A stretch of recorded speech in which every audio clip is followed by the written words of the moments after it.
রাতের অন্ধকারে শ্মশানের আগুন জ্বলছে। চারদিকে শুধু ধোঁয়া আর কান্নার শব্দ। সেই আগুনের সামনে দাঁড়িয়ে একজন মানুষ, ছেঁড়া কাপড়, ক্লান্ত চোখ। অথচ একসময় তিনিই ছিলেন এক বিশাল সাম্রাজ্যের রাজা। কিন্তু আজ নিজের ছেলের মৃতদেহের সামনেও তিনি সত্যের পথ থেকে সরে দাঁড়াননি। ইতিহাস তাকে মনে রেখেছে, রাজা হিসেবে নয়, সত্যের প্রতীক হিসেবে। তিনি রাজা হরিশ্চন্দ্র।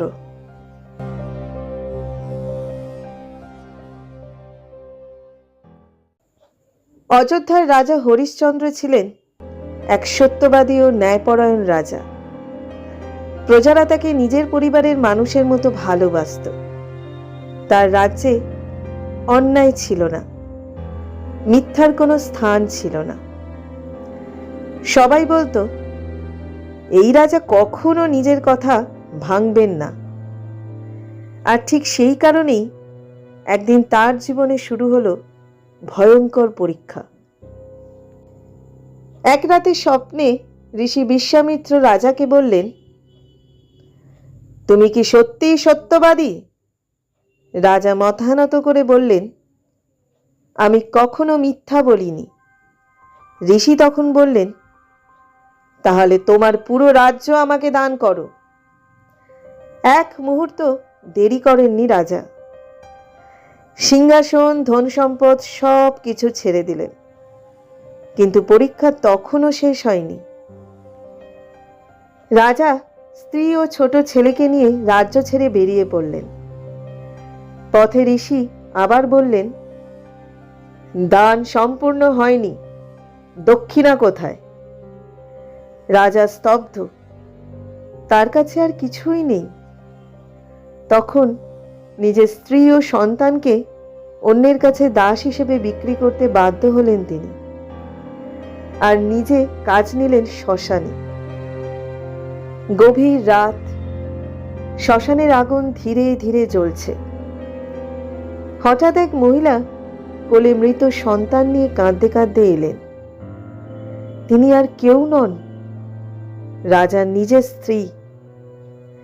সাপের কামড়ে মারা গেছে তাদের একমাত্র ছেলে।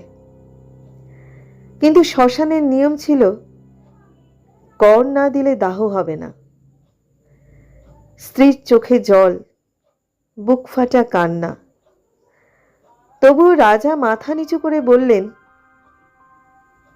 আমি নিয়ম ভাঙতে পারবো না, কারণ সত্য একবার ভাঙলে মানুষ নিজের কাছেই হেরে যায়। ঠিক তখনই আকাশ আলোয় ভরে উঠল। দেবতারা আবির্ভূত হলেন। ঋষি বিশ্বামিত্র মৃদু হেসে বললেন, রাজন, এ ছিল তোমার সত্যের পরীক্ষা। তুমি জয়ী হয়েছ। মুহূর্তের মধ্যে তাদের সন্তান জীবিত হয়ে উঠল। রাজা ফিরে পেলেন পরিবার, রাজ্য, সম্মান। কিন্তু পৃথিবী তাকে মনে রাখল অন্য কারণে, একজন মানুষ হিসেবে যিনি সত্যের জন্য সব হারাতে রাজি ছিলেন।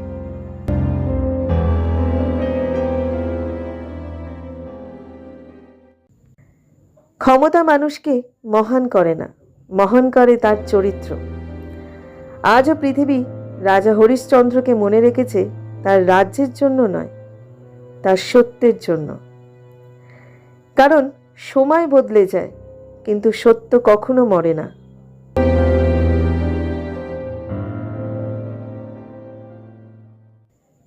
যদি আজকের এই গল্পটি আপনার হৃদয় ছুঁয়ে যায়, তাহলে প্রেরণার গল্পকথার সঙ্গে থাকুন। এখানে আমরা শুধু গল্প বলি না, জীবনের এমন সত্য তুলে ধরি যা মানুষকে নতুন করে ভাবতে শেখায়। আরও এমন হৃদয়স্পর্শী ও প্রেরণাদায়ক গল্প শুনতে প্রেরণার গল্পকথা চ্যানেলটি ফলো বা সাবস্ক্রাইব করে পাশে থাকুন।